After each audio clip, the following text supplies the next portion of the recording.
Oh, Paris. So it is that time of year again where we are to talk draw. And of course, over the last couple of days, there's been a lot of commotion over the unveiling of this year's Roland Garros draw on the men's side.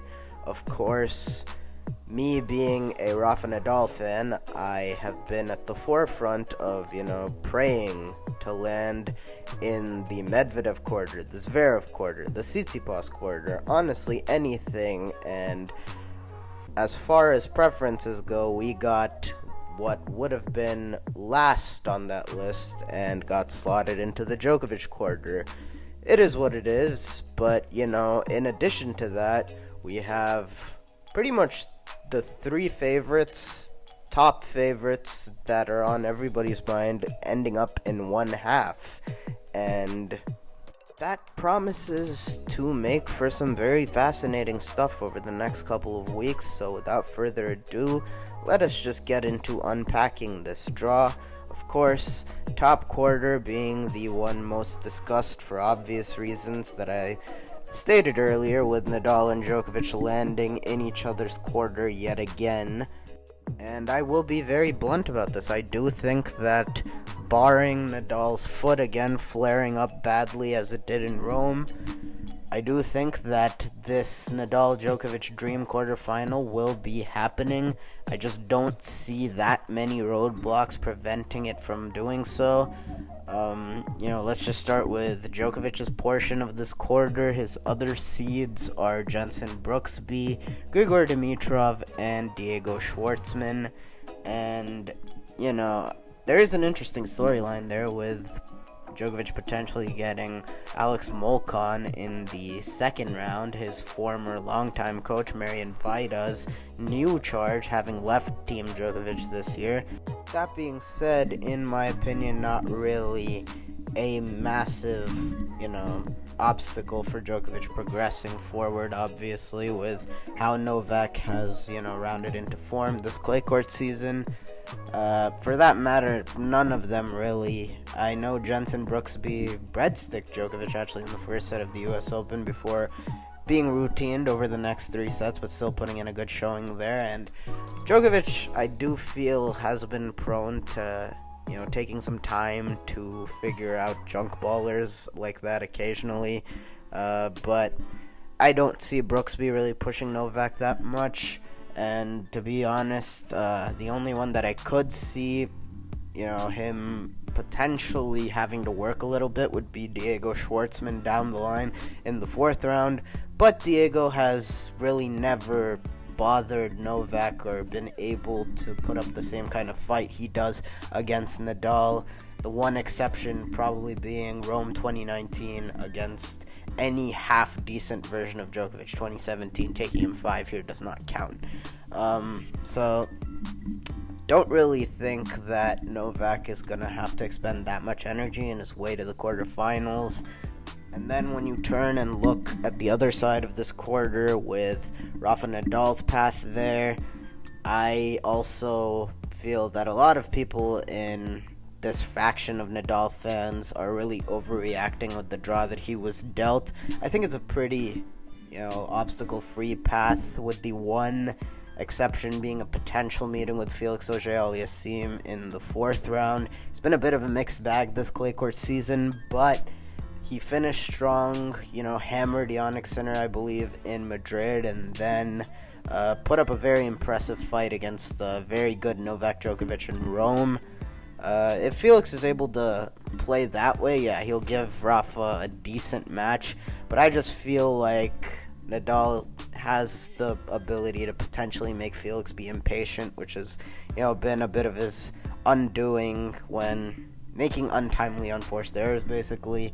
And, other than that, Wawrinka's a big name, but he's not going to do anything well past his best, in my opinion. Fonini does tend to peak against Rafa, but I would be surprised if he clears Botic van de Zandschulp. I wouldn't even be surprised if he loses first round, considering Fabio really has not been great over the past 2 years. And even if he is to face Rafa, I don't know. There's also potential to flop there, like he did in Australia last year. Um, Aside from that, Riley Opelka might be a challenge for Felix to get by, but I feel like Nadal would be happier playing him than FAA. Serving advantage to me would be blunted quite a bit, and yeah, I just think that FAA aside, I think Nadal also has a pretty clear path to the quarterfinals. And as far as his foot is concerned, the early returns from his practices in Paris, and he's been practicing twice a day, seem to have been very good. People aren't really saying he seems to be in much of pain.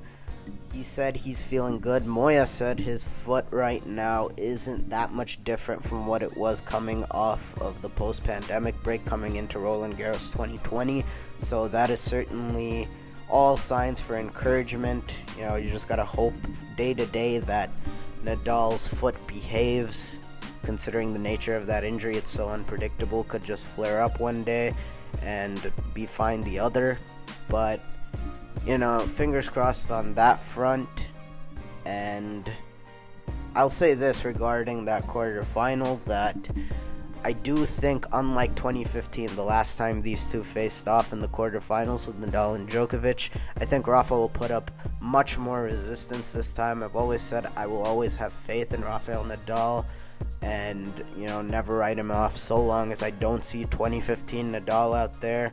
And I will mark up this clay court season more to rust and, the foot just not behaving more than I will, I see 2015 Nadal out there. I definitely don't think that's the case.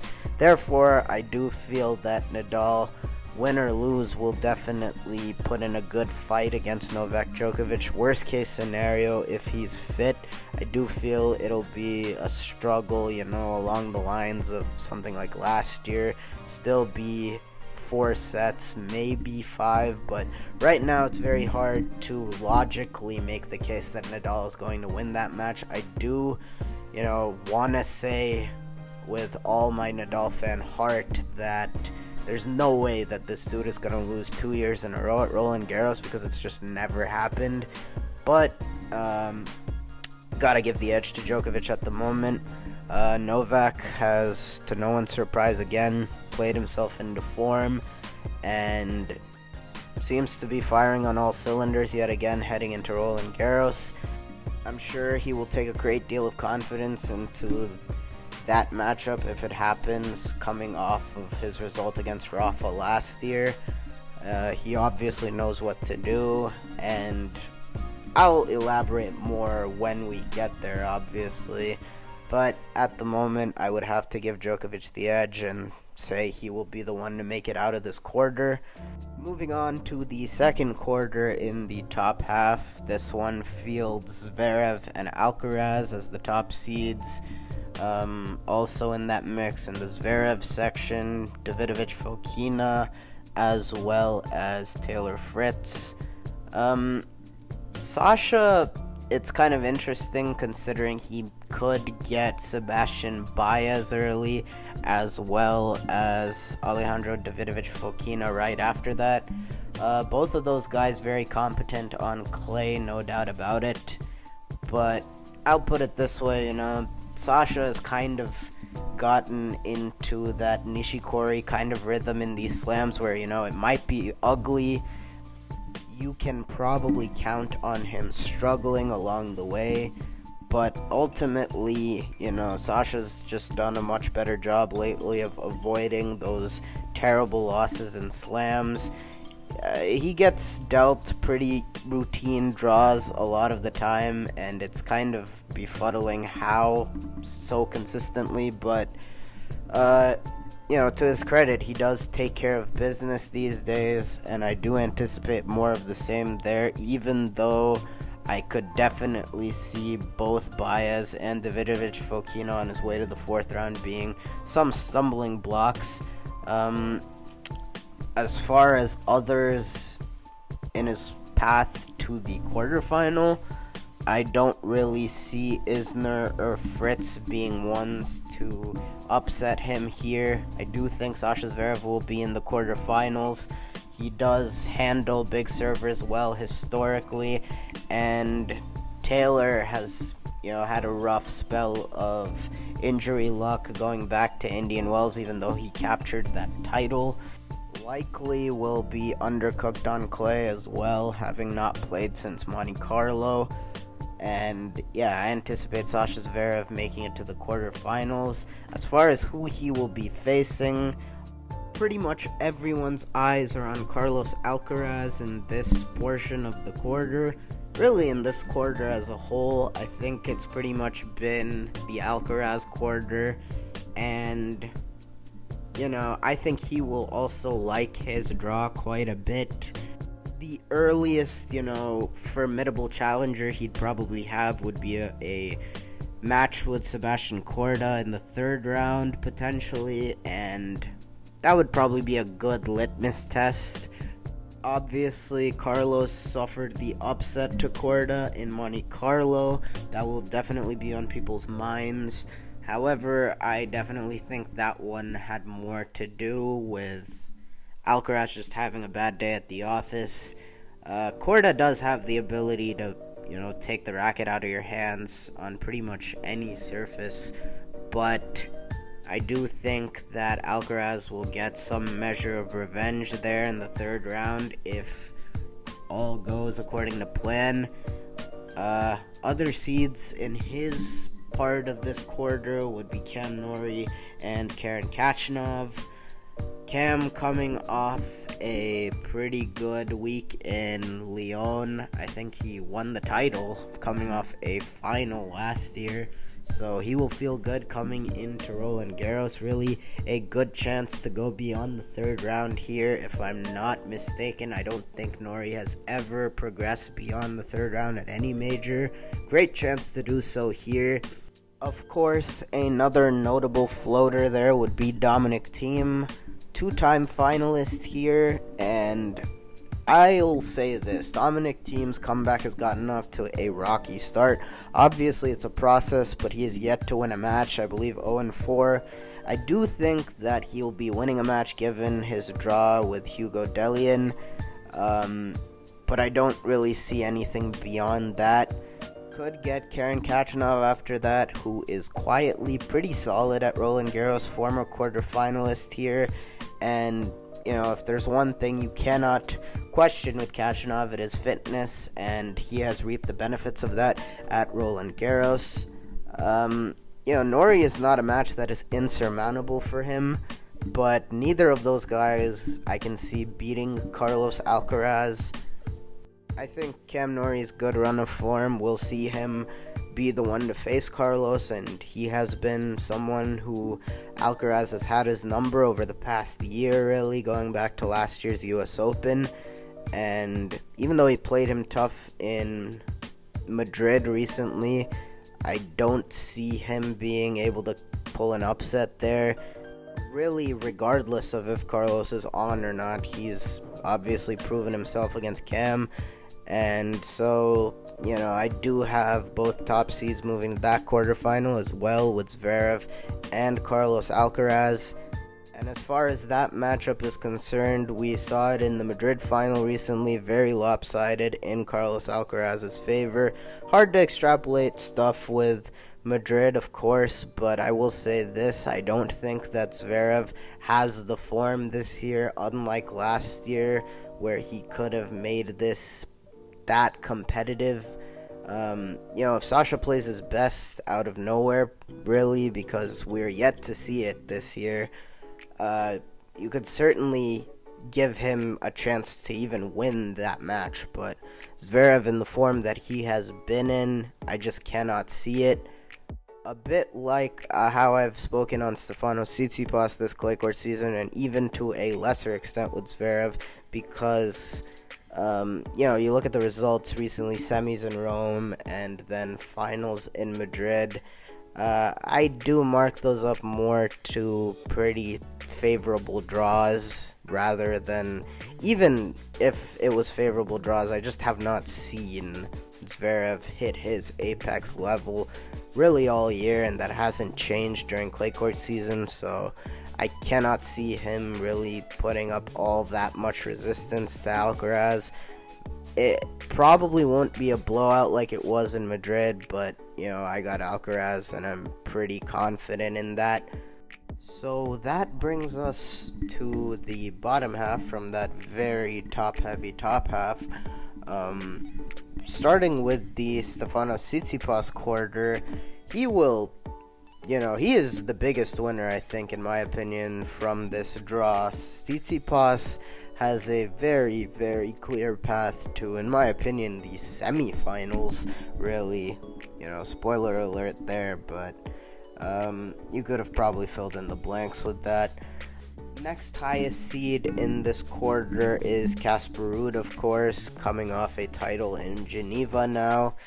Let's just start talking about this quarter with Tsitsipas' path to the quarterfinals. Next highest seed that he would face in the fourth round potentially would be Denis Shapovalov. The highest seed in Tsitsipas' path to even making week 2 in the fourth round would be Dan Evans, and I don't even know if Dan Evans is going to get out of the opening round, having drawn Francisco Cerundolo. That's kind of a pick'em for me. I guess I would hesitantly say Dan Evans, but regardless, I don't really think anybody that Tsitsipas plays. It's a pretty interesting opening round match with Musetti. Obviously, Musetti was up 2-0 on Djokovic a year ago during the French Open. In all honesty, I could see Musetti being the toughest test for Tsitsipas on his path to the quarterfinals. Pretty much any way I look at it, I just don't think that any of those guys have anything for Tsitsipas. He could potentially face Shapovalov in the fourth round. However, Shapo himself has drawn quite the tricky opening round with Holger Rune, who has titled in Munich with his first title of his career. Rune, to me, has flashed quite a bit of potential over the last couple months, really going back to that US Open first round with Djokovic, where he was able to snag a set.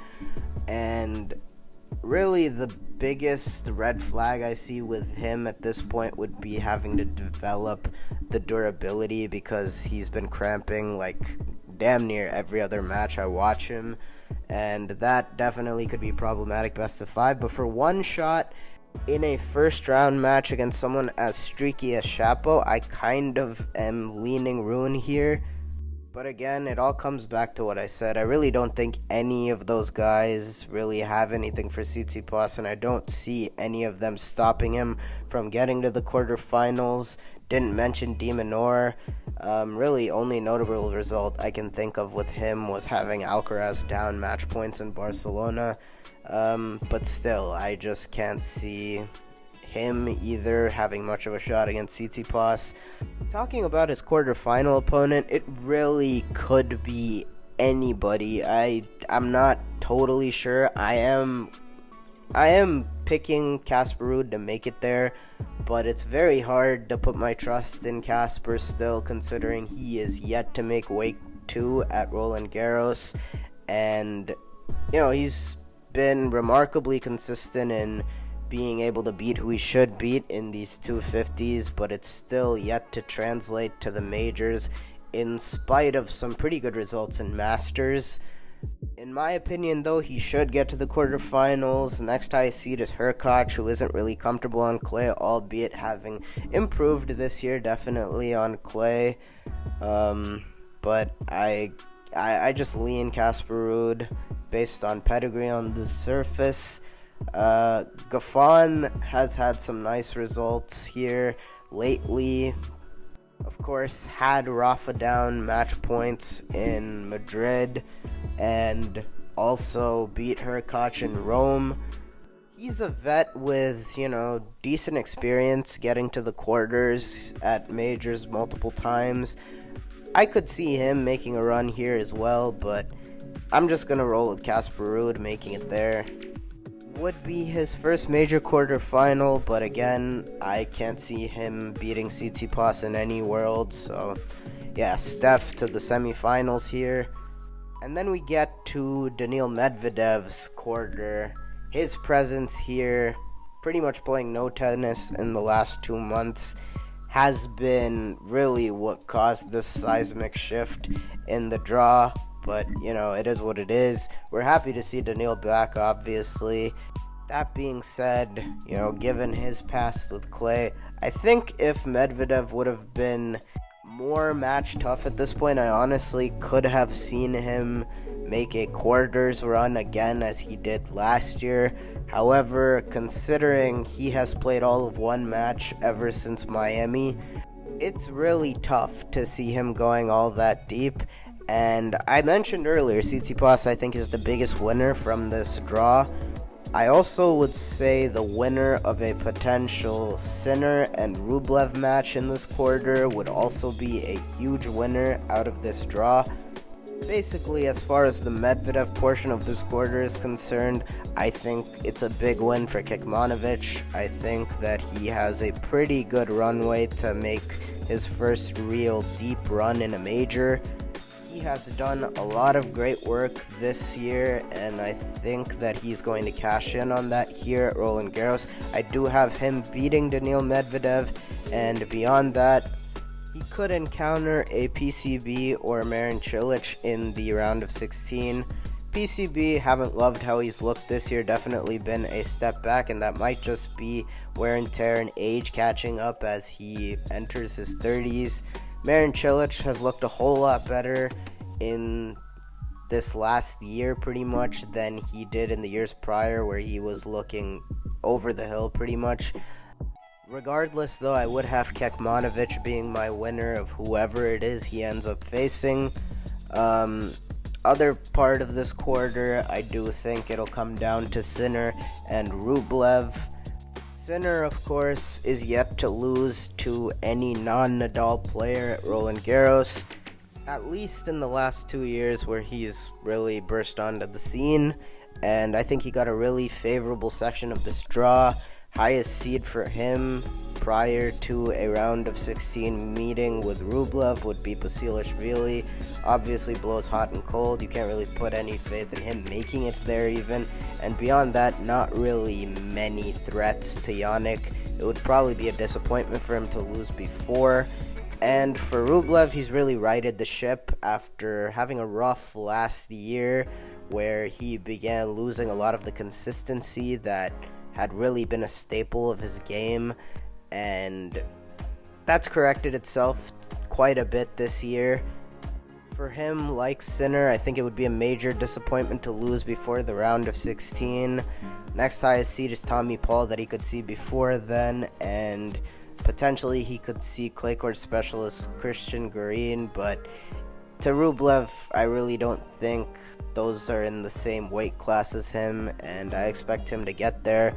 I'm picking Jannik Sinner if that match happens again. Hasn't lost to anyone not named Nadal at Roland Garros the last 2 years. And then I also like Jannik Sinner to get to the semifinals, beating Kekmanovic. I really think it's a favorable draw for Jannik, and I say because of that, he will make his first semifinal at a major. So as a result, that brings us a final four of Djokovic, Alcaraz, and Tsitsipas and Sinner. Now let's start with the top half semi. Obviously, this would be one of the most anticipated matches coming from this draw. Would be Djokovic Alcaraz. We saw it in Madrid. It was an absolute barn burner classic, and I really don't expect any different here at Roland Garros. But for once, with my predictions on this channel, save Roland Garros last year, I am going to be betting against Novak Djokovic at Roland Garros again a year later, and I understand the jinx potential and potential for me to have to eat crow because of this, but I assure you I am actually picking with my head over my heart. Really think both of these guys are very, very evenly matched. I'm sure this match would go 5, if not a very grueling 4. Clearly, throughout the course of my channel, you don't have to look very far to see that I feel that Carlos Alcaraz is definitely made up of that special stuff. And one notable feature of this prediction, I would say, is I am going under the assumption that I think that Nadal and Djokovic is going to be a very competitive match. I am higher than a lot of people, I think, at least from what I've seen, on Nadal's prospects this Roland Garros. I think he will play himself into form through week one, and as a result, I do expect Djokovic and him to really duke it out. And as a result, I do think Djokovic will have something taken out of him from the quarterfinals. And in my opinion, that fatigue from a Nadal match at Roland Garros was something that was prevalent last year in the final as well, when he got out to a 2-set-to-love hole against Stefanos Tsitsipas. Obviously, he had the reserves in him to come all the way back, but I think Alcaraz is someone that is going to take advantage of his youth to a greater degree than Tsitsipas did. I think that he has the ability to make things much more physical. And at the moment, I think his game is just in such a good place. I think he is ready to really make that leap right now. The kid has proven, of course, that he knows his way around a clay court. And it helps that he played Djokovic already. It helps both of them, honestly, considering they'll be more familiar with one another. They practiced together, of course, during Madrid as well as Roland Garros. Maybe a little scouting from Novak going on there, but, regardless, I have never been one to pick against these legends, particularly Nadal and Djokovic, when it comes to them facing one of these younger guys.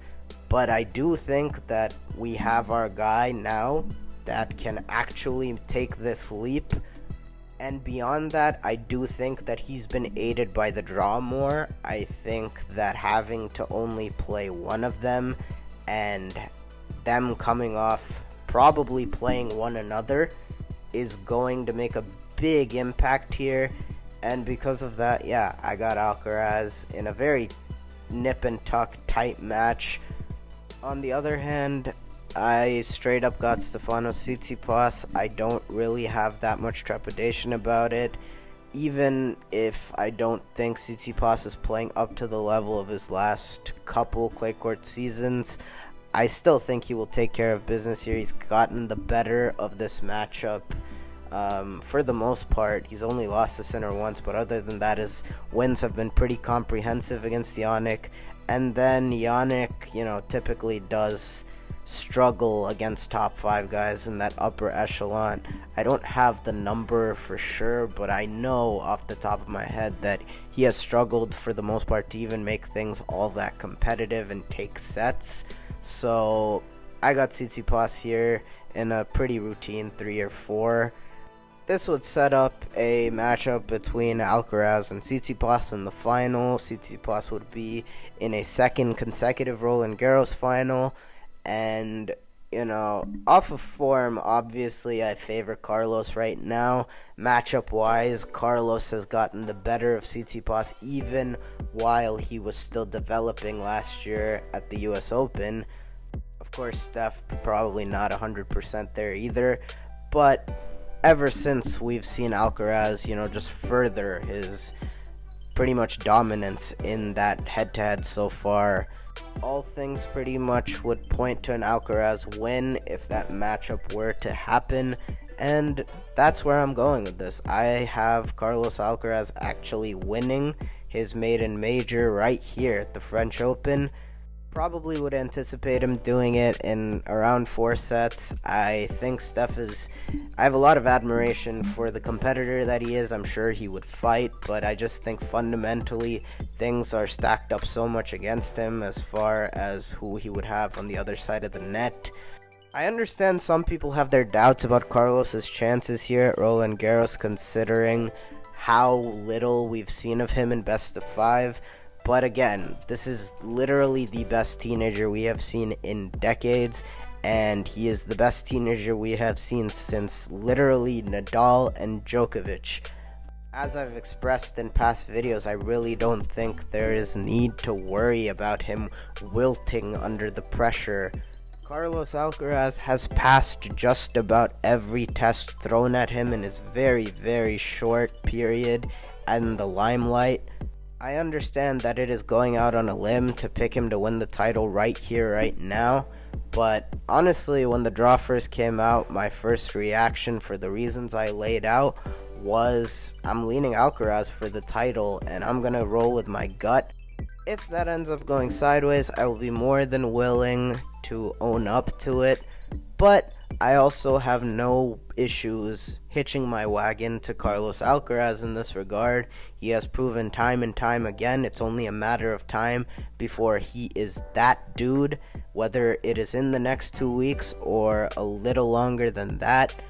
But Carlos really impressed me and showed me what he was made of in Madrid, and I anticipate him to be in better form than that throughout Roland Garros, where he wasn't at his best through Madrid, or at least much of it. And there's no doubt these next 2 weeks are going to be very, very intriguing. I personally cannot wait. It's time to basically sit back and let it unfold. Those were my predictions. You're welcome to leave your thoughts in the comment section below. If you made it this far, thank you so much for watching. If you enjoyed, it would be much appreciated if you could drop a like on the video, help it perform better against YouTube's algorithm, and subscribe to the channel if you're not already. Thank you again so much for watching. I appreciate it, and of course, I will see y'all in the next one.